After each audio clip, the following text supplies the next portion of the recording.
What's going on, my haunted house-dwelling hotties? On this episode of the Warp Reality Paranormal Podcast, Ghost Joe and the Natman give you 10 great haunted attractions around the world. Haunted eBay, Edgegrave Dave reviews Beetlejuice Beetlejuice, and much, much more. So let's say Natman 3 times and get this party started. Do aliens exist, and are they among us? Are weird creatures lurking in the darkness? Do evil entities hide in the shadows of your bedroom while you sleep? Join us as we explore all this and more on the Warped Reality Podcast.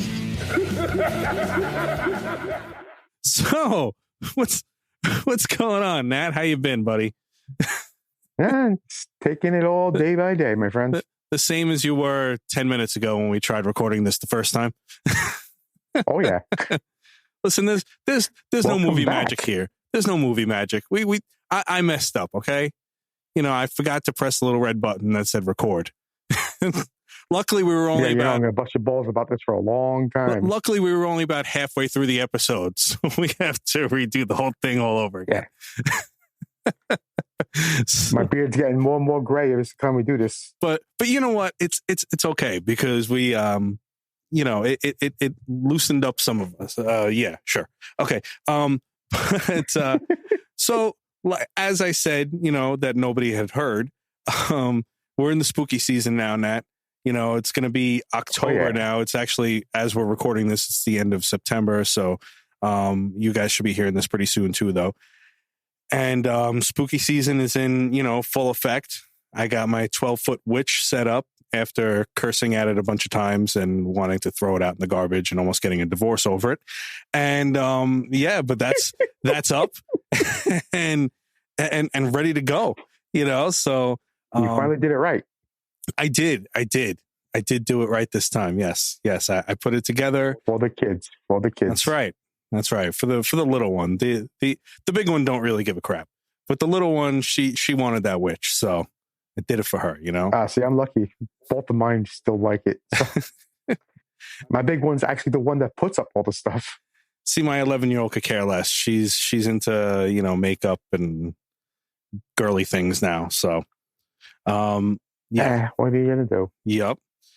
So, I had actually recently watched this first episode of this Netflix documentary called Encounters. And it's like produced or something by Steven Spielberg. And it was pretty cool, man. You know, it's a 4-part series. Anybody could check it out. It's brand new on Netflix right now. And it goes through, you know, like different documented cases, real live witnesses about, you know, UFO sightings. The first episode was really cool. It featured this one UFO sighting that people had seen this UFO in this town back in like 1989, and then they saw the same thing in 2008. So it's pretty crazy that they were able to. Yeah, pretty cool. Yeah, that it was the same type of sighting, and some of the same people had actually seen it. One guy had actually said that he had seen it while he was hunting. He looked at it through his rifle scope, so he was able to see things. He didn't really say too much though. But some of his friends seem to think that he might have actually caught a glimpse of some alien-like creatures inside the UFO because apparently he had described it to them as like insect-looking, you know, almost like a giant praying mantis look. So I would say so. And then I wouldn't want to meet that. No, hell no. I mean, to be honest with you though, like.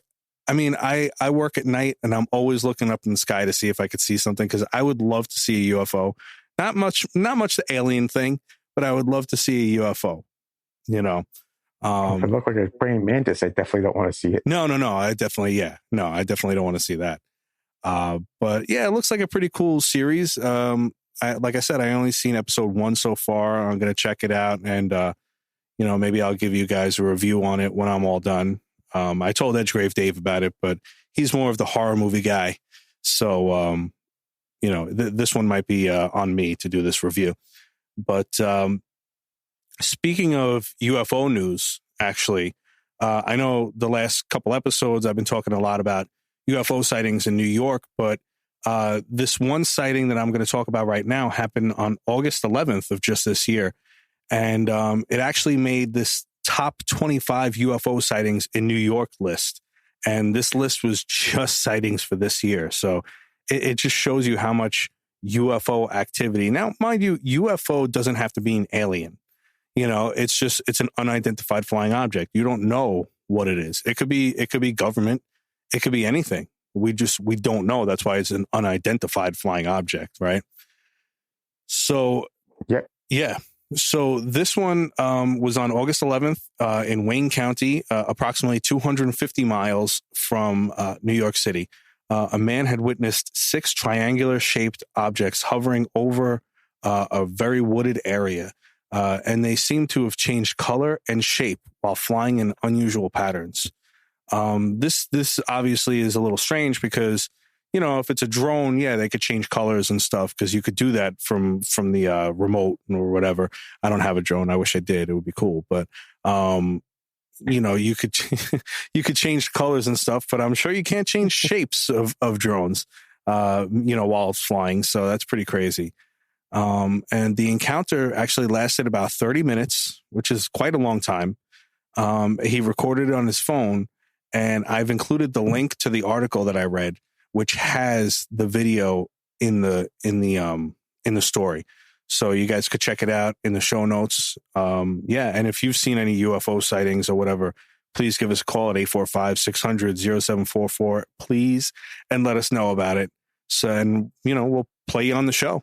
So yeah. Don't be nervous. Give us a call.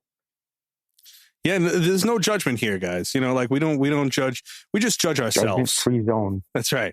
We just judge ourselves and make fool of ourselves. That's right. We're self-deprecating guys. We don't make fun of others. No, not at all. So yeah, please. We're nice people. That's right. And if you don't feel comfortable calling and talking on your voice, you could also email me a voice note too from your phone, or you could just email us the story at ghostjoeny@gmail.com, and we'll read it on the air. And it could be anonymous if you want it to be. Just let us know, and it'll be anonymous. And yeah. All right. Ooh, I said that all in one breath, Nat. That was a lot. Yeah, that was. It came out very well too. Yeah. It sounds pretty good now too. Yeah. So I guess now we're gonna start this all over again. Sorry, Nat. And we're gonna talk about the 10 haunted attractions from around the world.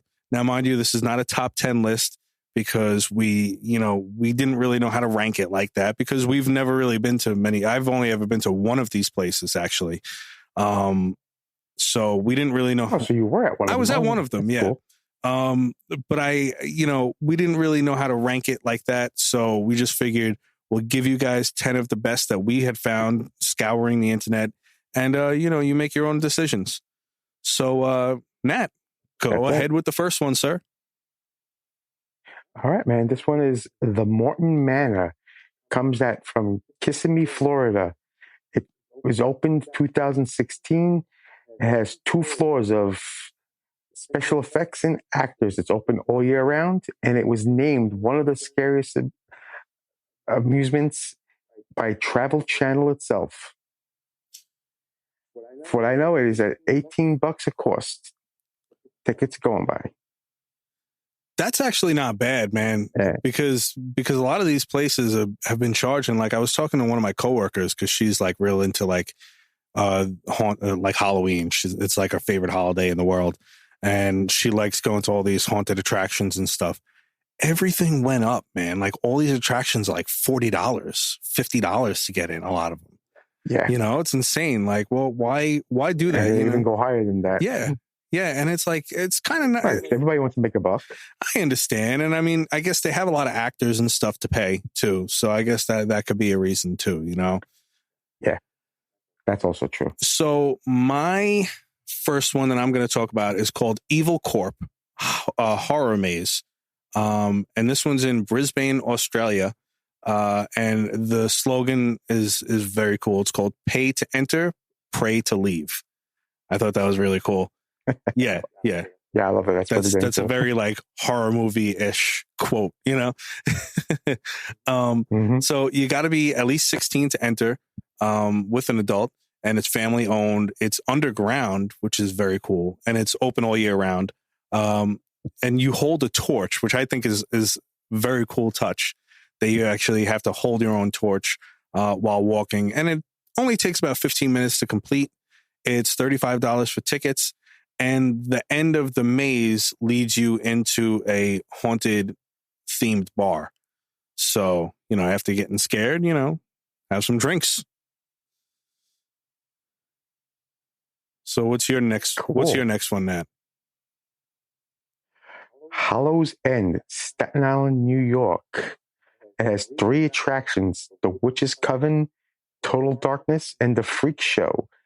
It's already opened. Actually, I think it opened today. Today's the 30th, right? Yes, it is. September 30th all the way to October 31st. Nice. Fridays, Saturdays, and Sundays between 7:30 and 11 o'clock at night. It's on 75 Richmond Terrace, Staten Island, New York, 10301. I'm sorry, guys, I don't have the price for this one. It wasn't showing it when I looked for it. Very cool. And, you know, like I said before, you know, well, it wasn't recorded, so you'll never hear it.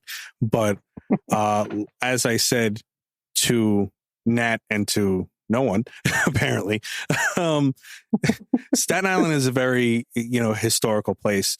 You know, part of the, there's the conference house, which is supposedly haunted. And, you know, some of the Revolutionary War was fought there. It's a lot of, you know, there's historic Richmond Town, which a lot of things, and even part of the Declaration of Independence was even signed on Staten Island as well. Some wars were fought here too, over there as well. So there's a lot of haunted history in Staten Island, New York. So next time you call it the Forgotten Borough, just remember, you know, if you want to see some ghosts, that might be the place to be, you know. This is the place to go. So my next one is the Jikyu General Hospital, and it's in Fuji-Q, Japan. At this place, it's an amusement park called Fuji-Q Highland Amusement Park. The admission's $55 American, so it's kind of up there, but you know, it's from when I tell you all the stuff that this thing offers, it sounds like it's worth it. So it's considered one of the largest and scariest haunted attractions in the world. It takes about a whole hour to complete, so you got a lot of stuff going on there. The groups range from 1 to 6 people. They give you a little flashlight to walk around with, and that's it. Just this tiny little mag light type thing. And there are emergency exits for people to bail if it's too scary, which I think is pretty cool. So that, I mean, there's a lot of stairs. So if you're gonna find if you in the area and you're gonna do that, there are a lot of stairs. So just mind that.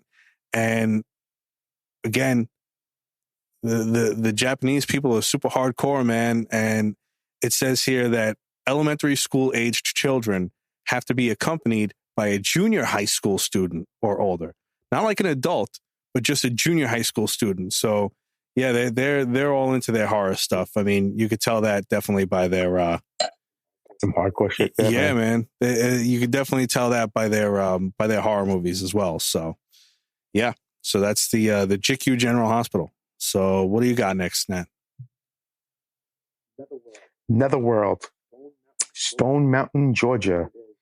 It is 4 attractions, starting from the Haunts, Escape Room, Monster Museum, and Wake the Dead.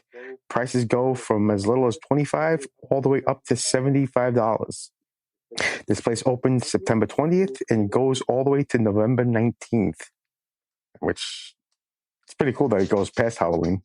Yeah, I think that's pretty cool. And so some of these places also that we're talking about, I mean, we're going to tell you also, but some of these places that we're talking about also have all year round stuff too, which is awesome. So this next one I'm going to talk about is the Berlin Dungeon in Berlin, Germany. It's 360-degree sets with a lot of storytellers. They're if you check out their website, it's pretty awesome. Like some of the visuals and stuff on there are pretty cool. There's 10 interactive shows. They have underground rides. And some of the attractions sound terrifying to me. The Elevator of Doom, the Torture Chamber, Plague Street, Curse of the Witch, the Drop Ride, which sounds looked really terrifying to me. Yeah. And Escape Through Secret Tunnels. And it's only actually, and all that, and it's only $11 American. It's €9.50. So yeah, so that's an awesome deal, I think. It is. It's actually pretty cool. So yeah. So what do you got next, Nat? All right, now we're going to go up to Canada. The Scare House Windsor. It is actually in Ontario, Canada. It is actually not only an attraction for Halloween, it also does paranormal investigations because the place itself is supposedly haunted. The attractions are the Scared Evil, Ward 13, and the Mirror Maze. Plus, there is also a bar and place to eat, which is actually called the Bar and Kill. Prices go from $35 all the way up to $100. It's open all year round for the paranormal investigation, and just during Halloween, it stops the paranormal investigation and just does the Halloween attractions. Very cool. Very cool. Nat and I had actually went to Canada on a cruise, and it's actually twice, right? Yeah, Didn't we go to Canada twice? Yeah. We did. Actually, I'm pretty sure. Yes, we did. 3 times. Yes, we did. Was it? No, Probably. It was 2 times. 2 times. It was 2 times. Yeah, it was. That was a fun time. Yeah. Canadians are super nice, and actually, we did an interview with Bill Van Vagel, Butcher Bill, from Land of the Creeps podcast. That's going to be coming out soon too. It's an awesome interview. Yes. Myself, Nat, and Edgegrave Dave and Butcher Bill all talking about horror movies, and it's going to take me forever to edit it, but I promise it's going to be out. It's awesome. Bill's a great guy. Please check out Land of the Creeps podcast as well, because they have a lot of great stuff going on there. Might take a while to edit it, but it'll be definitely worth the wait, guys. So the next one I'm going to talk about, I'm kind of done with the rest of the world, and I'm going to stay with America right now. It's the Reign of Terror in Thousand Oaks, California. The admission's $42. It's 32,000 acres of scares, they say. And it's 142 custom rooms with 11 different themes. And some of the attractions are Unhallowed Ground, Forest of Fear, The Asylum, The Haunted House, Infected, and The Fun House. So that sounds like a good time too. And 32,000 acres is quite a large space there for a haunted place. So that's pretty cool. So what do you got? What do you got, Nat? What's the next one? I'm taking us all the way to Italy now. You might be done with the other world, but I'm not. I got an Italian tour in Venice. It's called The Dark Side of Venice. It's a tour done for about an hour and 30 minutes. I can't get the price for it yet. I attempted it. I just couldn't find anything showing me prices for this. All I know is that it gives you a tour of the area with the tour guide where he tells you different stories of ghost stories, and I heard that it was actually supposed to be very enjoyable and definitely worth the money.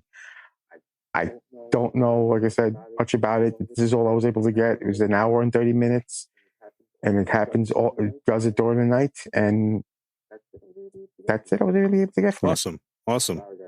Sorry, guys. No, that's great, and the fact that we covered a lot of countries, man. So I think I think that's pretty good, especially Italy. That's awesome that they have something going on, because at first.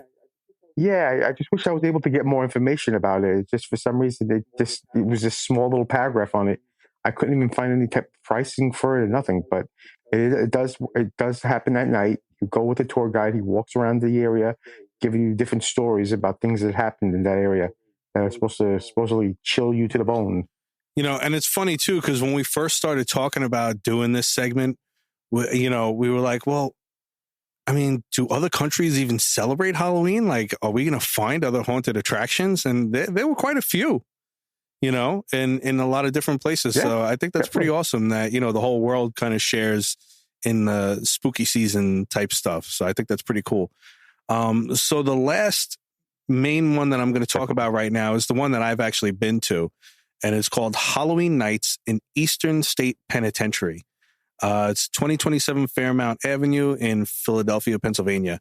And it's a legit, real haunted penitentiary. It's a 10-acre prison. They do have ghost tours and you could do paranormal investigations throughout the year other than Halloween when they do their Halloween scare thing.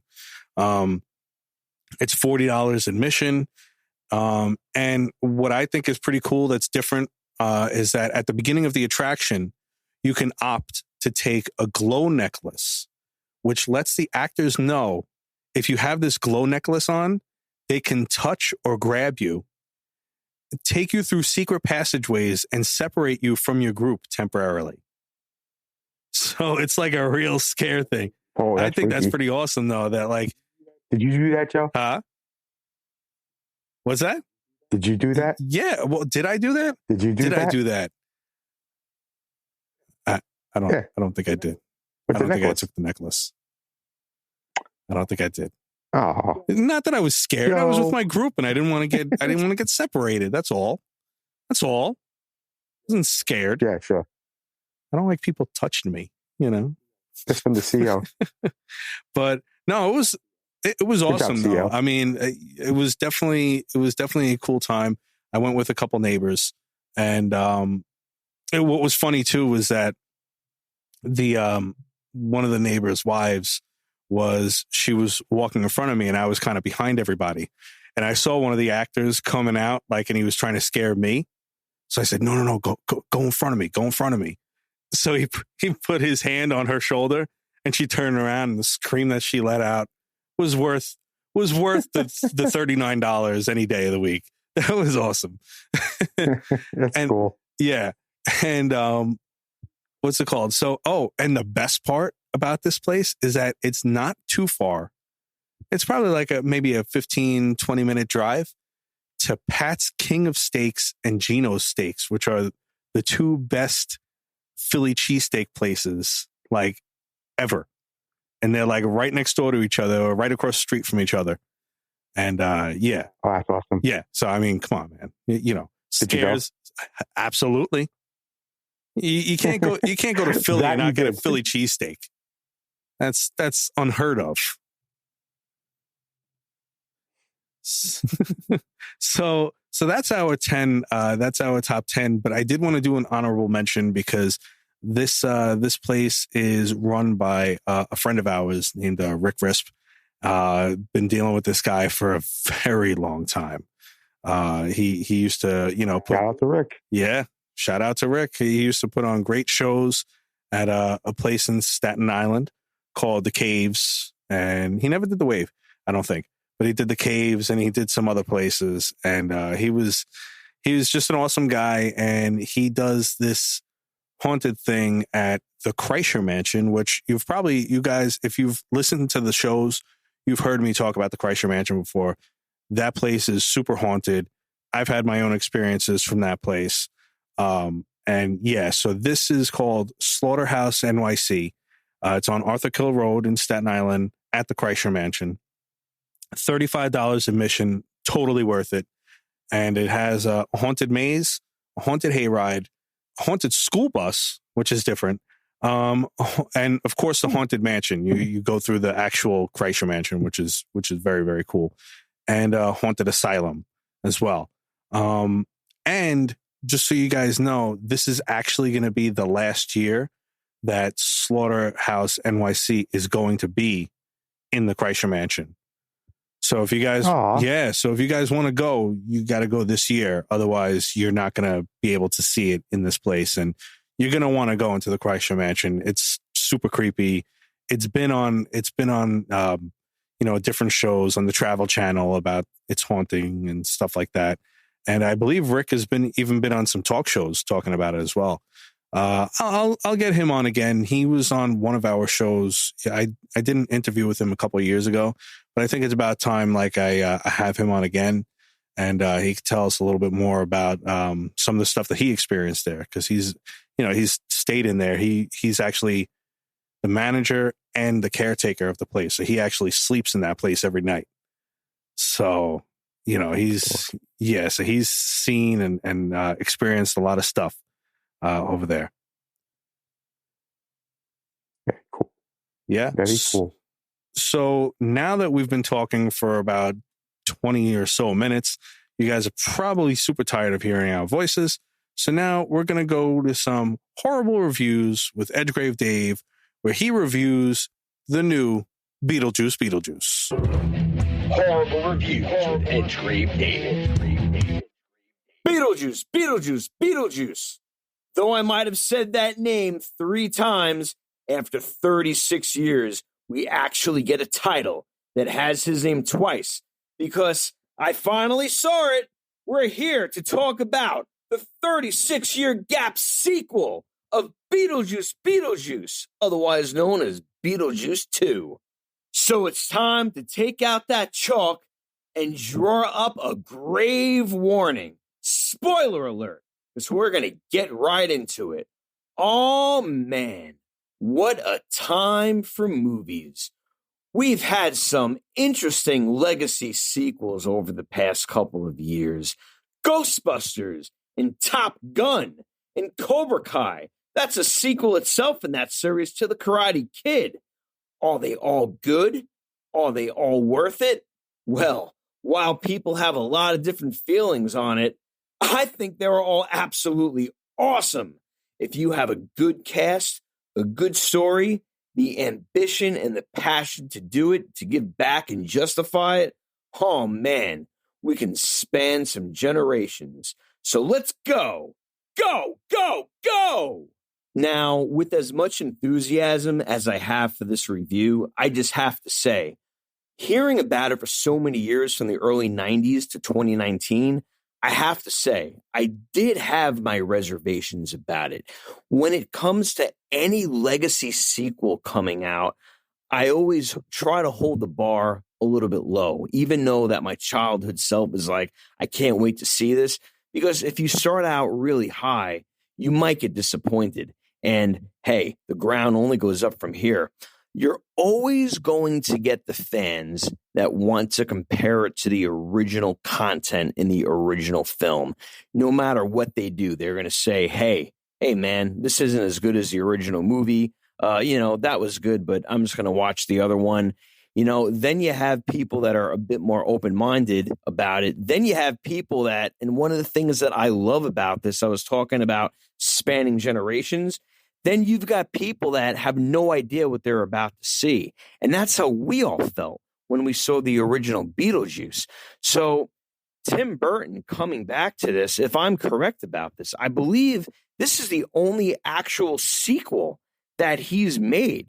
I mean, as much as it would have been interesting to have A Nightmare Before Christmas 2, and I know people are clamoring for it, he's never made a second Sleepy Hollow film, another Edward Scissorhands movie. I mean, all right, let's talk about the Batman movies. Yes, Batman Returns is a sequel, but it's a little bit different when it comes to Beetlejuice. You had a story, and again, another spoiler alert, about a couple that in that movie that they discovered that they're dead and they sort of have to feel their way about what they're going to do about it. And there's new people that are moving into their house. How am I going to get them out? And then they conjure up Beetlejuice. In this movie, there is just so much going on. I mean, the action almost never stops. And the dialogue between all the characters, I just thought that everything was so carefully written. I just really enjoyed the dialogue. Let's not even talk about special effects or about Michael Keaton for the moment. And boy, are we going to get to him. I just really felt that how they went about it with all of the subplots, so many people have been in my ear telling me what they have thought about it that, I just went online. I was really, really curious. It's not something that I typically do before doing any review, but there were so many stories about so many convoluted plots. It's really busy, what's going to happen here. And it really works very, very well. And again, the most interesting part about this, here's some trivia for you guys. Beetlejuice was only in the original movie for 15 minutes. He's in this movie for 17 minutes. And no, you don't get cheated whatsoever. Just remember, Freddy Krueger was not in the original Nightmare on Elm Street movie for all that long. the sparing amount of time that these characters are in these movies really works to your benefit. You appreciate them a little bit more, and they add so much impact to the story. And Michael Keaton's performance in this movie was just solid gold. It's like time had never passed since 1988. And for a 73-year-old dude, he looks incredible in the makeup. That part, I mean, they just nailed it.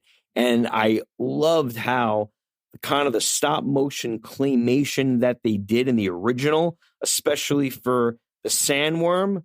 Well, not only do you see that sandworm, but even though that it's CGI and computer technology, it really holds true to the look of the movie.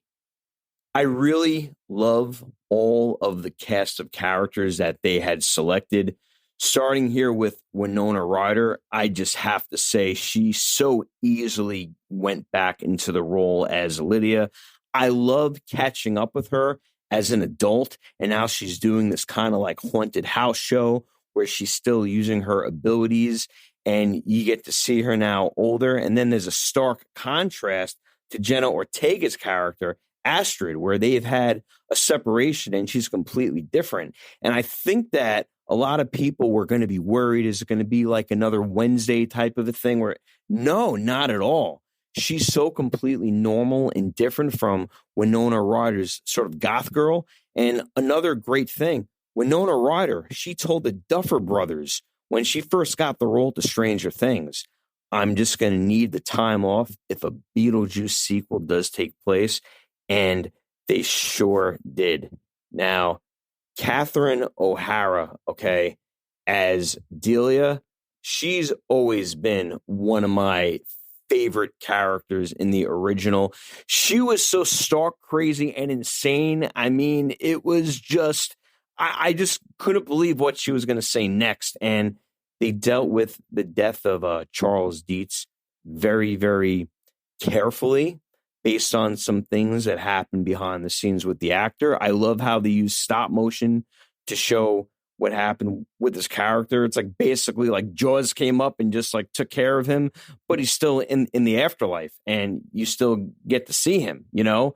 But Catherine O'Hara, I mean, they had some really dark scenes in this movie. It's unbelievable how you can take something dark and then just make it funny and kind of twist it. That really does go back to Beetlejuice 1 for me. The afterlife itself, I am so happy that they expanded on that. That was always something that was so fascinating, how Tim Burton handled that. Basically, however it is that you die is what you're going to look like in the afterlife, and you get to see a little bit more of it, like the Soul Train, and you just kind of get to see a little bit more of how the handbook for the recently deceased can be used. What really, really got me, and I have to thank Jenna Ortega for her performance, talking about Jeremy. Huge spoiler alert. All right. Spoiled so much already. You find out that when he is a ghost and he wants to trade lives with her, that was unbelievable. Now let's talk about Beetlejuice's ex-wife, who we found out is a soul sucker. And you get to see a little bit of Beetlejuice's backstory. The only thing that I have to say, I know she made such a huge rumble and impact in the beginning. And with Danny DeVito, that was just great.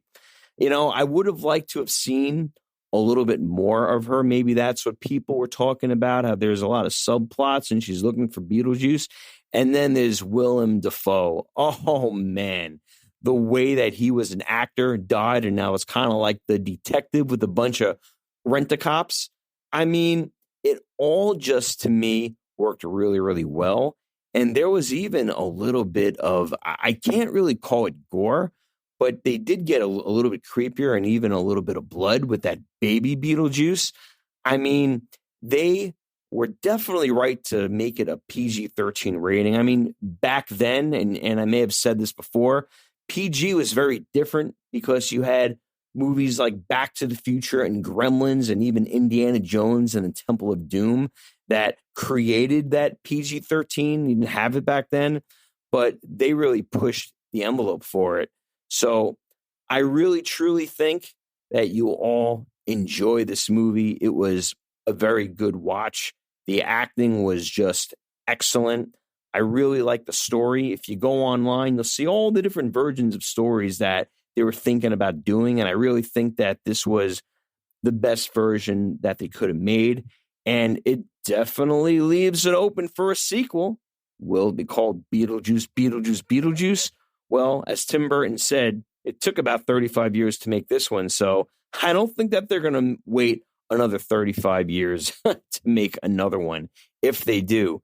And if they don't, even with that trick ending, I really think that we have something really solid here. So this has been a great start to the spooky season at the time of this recording. And I am very happy that Tim Burton does carefully select the movies that he makes. I think that we all knew that the Batman films were going to be a franchise, which is why there was a second one. But all of his other standalone movies never really had them.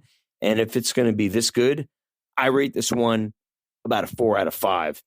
Graves, I think this one really good. Is it perfect? Well, very few things are, but in my mind, it was just an excellent experience. So go and enjoy it. It's really racking in some serious cash at the movie theater. And that is my viewing experience of choice. So catch you next time. And all right, back to you, Ghost Joe. Thanks again, Edgegrave Dave, for that awesome review of Beetlejuice Beetlejuice. I actually got to see the movie. It was pretty funny. I'm so jealous of the both of you. It was a good time. So jealous. It was a good time, man. It was very very nostalgic, if anything. It has been getting a little bit of flack, and I don't see it, man. I don't see why it would be getting so much flack, because it was really cool. Really? It was really I didn't cool. hear a single bad thing about this. Yeah, I heard a couple bad things about it, but You're always going to have somebody. Jenna Ortega's, yeah, of course. Jenna Ortega's awesome in it. Michael Keaton, everybody in that movie was spot on. It was really, really good. So, yeah. So now we're actually going to talk about, Nat, is now this it's considered a haunted attraction, but not really, man. Like, this is actually more of like a torture house, but it's a real torture house. Oh, yes. Yeah. Right. It's called the McKamey Manor. And yeah, it has actually a couple of locations. It used to be in San Diego, but the people of San Diego shut it down, because of how violent it actually is. But they have 2 locations, one in Tennessee and one in Huntsville, Alabama, that opened up in 2017. So check this out, Nat. So you have to sign a 40-page waiver. You have to get a physical, damn, a drug test, and you have to have health insurance in order to go through. Like these are the requirements to go through. You have to have health insurance, physical, a drug test.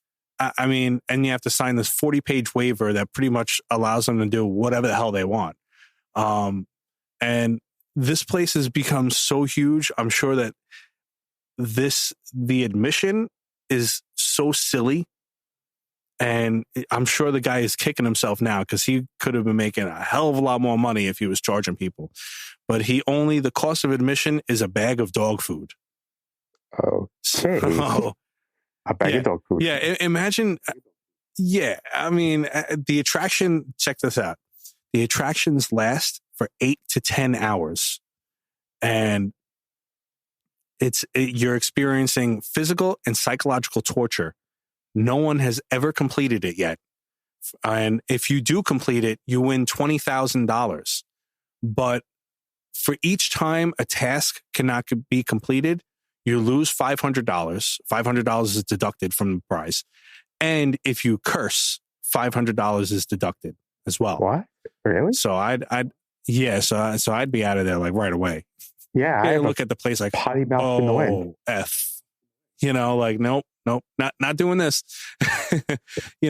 But there used to be no way out of the torture. Like there used to be nothing, but now they actually have safe words. Mm-hmm. That if you say the safe words, then, but some people have reported that even though that they've been saying the safe words, the actors or the staff act like they don't hear them saying the safe words, and they continue with this torture stuff. Yeah, I don't know if you really consider it's pretty crazy. Well, that's what I'm saying. It's more of like a torture house. Yeah, I'm saying this. It's definitely worth the dog food. It's crazy. Some tasks that are highlighted in the waiver state that you may be waterboarded, tattooed. You might get your teeth extracted without Novocaine, or your fingernails removed.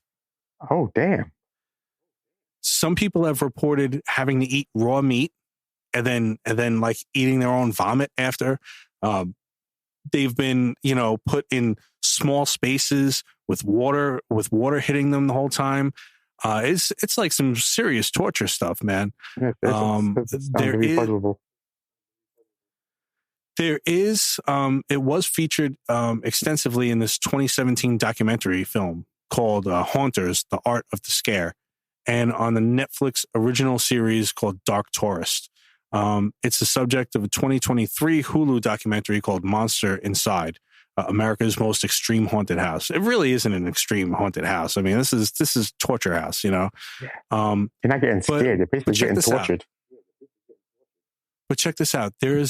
Currently there's a waiting list of 24,000 sickos. I mean people that want to get tortured. 24,000, Nat. All right, 24,000 people want to endure some of the worst torture anyone has ever done. Now, somebody did actually get very, yeah, and you could actually, somebody actually did get very, very close to winning. It was a 15-year career Marine named Russell J. He almost lasted the entire time. He was beaten up, choked, forced to eat nasty stuff, submerged in freezing water, and locked in very, very small spaces. He was only 3 hours shy of completing the manor, but they deemed him unfit due to getting hypothermia, and they had to, call it quits. To be honest with you, a lot of people are thinking that this guy might actually not have the $20,000 prize, so he does whatever he could to stop people from actually, Well, think about this for a minute. Because if he's not charging anybody, where's he going to get $25,000 to give everybody? Right. Yeah. I mean that, and then the other thing too is that this guy, there's actually a whole video of this Marine on YouTube, his whole ordeal, so you could actually see all the stuff that he went through. Joe, maybe you should put that in the towards the end there. Yeah, no, I definitely will. Okay. Yeah, I'll definitely put that in the show notes. There now, mind you, like I said, they had to stop it due to hypothermia. There's a point in the video where, you could definitely tell he has hypothermia. He's shivering, he's shaking, he's in bad shape. But then after a little while, they show him and he's like, no. He goes, I'm ready to go. Let's keep this going. I'm winning that money. He's like, I'm good. Let's go. Let's get through this. Like, he was this Marine was freaking tough, man. And they decided for him? Yes. And that's why a lot of people are saying this guy is full of crap. He probably doesn't have the 20 grand to give to people. Yeah. Because he looked fine. He wasn't shivering anymore. The color in his face came back, so he looked okay at this point, and they were like, no, due to you having hypothermia and this and that, we can't allow you to continue. Scam coming on. Right. Mm-hmm. Well, actually, this guy had Russ McKamey is actually, he's probably not in jail right now, but he actually just recently got arrested last month for I guess domestic abuse of his girlfriend or wife. Mm-hmm. So he doesn't like to just beat up on strangers. So I'm definitely going to post the video of the Marine up on YouTube, because it's amazing what this dude endured, and you got to give him props for going through all that torture, and still wanting to do it. What a tough dude, man. This is Haunted eBay. Happy bidding, kiddies.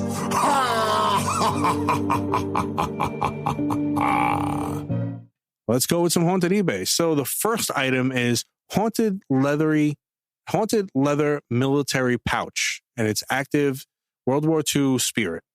It's only 99 cents. The person's only asking 99 cents. So to me, that actually adds to the authenticity of it, I believe. Somebody's only charging $1 to get rid of it, you know? So this is an antique. This is the description. This is an antique military leather pouch. I believe it's from World War II era. It has an old smell to it as well. I got this at an estate sale in Maine. The story behind this item is that it belonged to a World War II vet that died in battle. The pouch, along with many of his other possessions, were returned to the family. It was sold to the person who was running the estate sale. The woman running the estate sale said that the pouch is bloody haunted, and that if I wanted to purchase it, that I needed to be informed of this.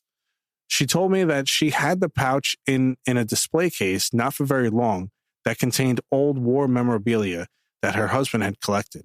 She said she ended up having to put it in her garage because of the disruptive activity that occurred within about 2 to 3 days of purchasing this item. The activity is very blatant. The spirit has no problem making his presence known. You'll hear loud footsteps throughout the day and a bit more at night. He also likes to knock. It's not your average knock. It sounds like it's some type of code. I do believe he may have been a cigarette smoker. So if you smoke, chances are that he will take a cigarette or two from you when you're not aware or awake. That's interesting. At least leave $1. You will also smell the scent of bay rum aftershave throughout the air. It says here, I have experienced a bit of activity from this myself. Shortly after I purchased it, I heard footsteps that sounded more like marching, and the knocking did come late at night around 2 to 3 a.m. It did get a bit loud and disruptive, and my senses told me that he just wanted some acknowledgement. So I said out loud, "Thank you for your service, sir. I really appreciate it." After I said that, he toned the disruptive, noisy activity down a bit, but seems more active during the day. He still does like to knock and continues the marching footsteps, but not as aggressively. I do smell the bay rum aftershave quite a bit as well. Wait. And then it says here, the energy on this item is very active. So if you're new to this, make sure that you're ready. If you have any questions, feel free to message the person. So, yeah, I mean, to me, that sounds kind of legit, man, especially if somebody's only selling it for 99 cents. Wow. This is the first time I ever heard one. It doesn't sound too outlandish to me. It's worth just to get it anyway. Right? Just to see if, I mean, and it's not like it's crazy, like unruly stuff. You know what I mean? Like yeah. You could buy it and just see if it, if those things happen, and if it truly is a World War II veteran, he's a soldier, so. Definitely. And shit, you're not really losing out much money. It's just $1. Right. Exactly. Absolutely. So the last, I only have 2 this week because these are kind of long. The second one that I have is Haunted Doll, active demon, sexual succubus shapeshifter. Its item is a pink parasite Pika, located in the Boogie Down Bronx, New York. It's $24.89, and it's a $4 shipping. It says here, it is recommended you have some knowledge with this. Be careful, 100% authentic. The name is Pika. And here's the description. Meet Pika. She's crazy and wild, super unpredictable, a cute vessel from the underworld, ready to serve you and possess you. She is using. This is where kind of. I mean, we're all inclusive over here, okay? But she is using his supernatural abilities to appear harmless and neutral. And I don't know where they get Elvira from, but it says Elvira is clever and sinister. I don't know where that came from in the whole thing. She loves to giggle when you fondle her. Ooh, hey now. She loves all she loves all positions, especially hopping on top of you. She is really special and will change her form and shape to reflect what she feels you are lusting for to gain sexual activity from you and other worldly spirits. She will change into a gorgeous female wearing all pink with green hair, so you pay attention. Be careful and do not let her consume you, for you are its master. And when it's really hard for me to read this. when she changes into this I wonder why. wild female succubus, she needs to be shown some sort of control. I probably should have read this because I don't know what else is here. The demon in her wants all of your fluids. She loves drowning in stuff and wants you to in her mouth. She loves hopping around from body to body. She loves bitter taste of sunflower seeds and loves the smell of cotton candy. She is for you. So pet her if you want the spirit to give it back to you. You will have nightmares of blood and stuff everywhere. She likes to eat a little before sexual activity for energy. So eat some snacks in front of her to get her going. Wow. Okay. And then it switches back to he. He always wants to have fun, some affection, and she wants you. Just make sure you know how to handle this crazy spirit in bed, because he will make you think you're in a whole other realm. Oh, by the way, she will ignore children and will not harm animals. So, she might be a crazy minx in bed, but at least what is it actually supposed to be? It's a doll. It's a demon doll. Of a what? It was like this weird. It was like this weird looking thing. It's not like a real doll looking thing, but yeah, it was a little strange. So yeah, it says this vessel is uncleansed. Light a white candle, burn incense, and give a small present to welcome it into your home. So, I mean, if you want to have a romantic relationship with a demon, weird looking stuffed doll thing, go for it. It's in the Bronx. And how much was this one again? This one is, how much did I say? $24. This is $24.89. That's not too bad for everlasting love. This one is, how much did I say? $24. This is $24.89. The price you'll pay for having sex. I mean, hey, it is a demon though. So I don't know, what, but I mean, if you need some loving, I guess it's okay. I mean, and now I'm going to get nightmares. Yeah. So that's my haunted eBay for this show. My favorite part of the show. Yeah. So I hope you guys enjoyed that.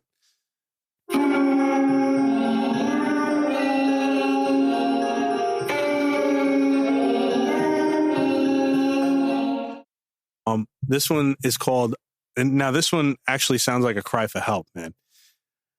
I need help. Am I being mimicked by a demon? And it says here, bear with me how long this may be. About 2 weeks ago, I've been getting stuck in my dreams. No matter how hard I try to wake up, it's nearly impossible. I mean, that's like the old hag syndrome. That's, sleep paralysis, possibly, like that might not be anything, but just sleep paralysis, which is a scientific thing. But I wake up feeling drained or like I'm waking up from anesthesia after approximately 10 to 13 hours of sleep. Damn, that's a lot of sleep. Normally I sleep 6 to 8 hours. My dreams tend to take place from when I was younger, but in an eerie and unsettling way.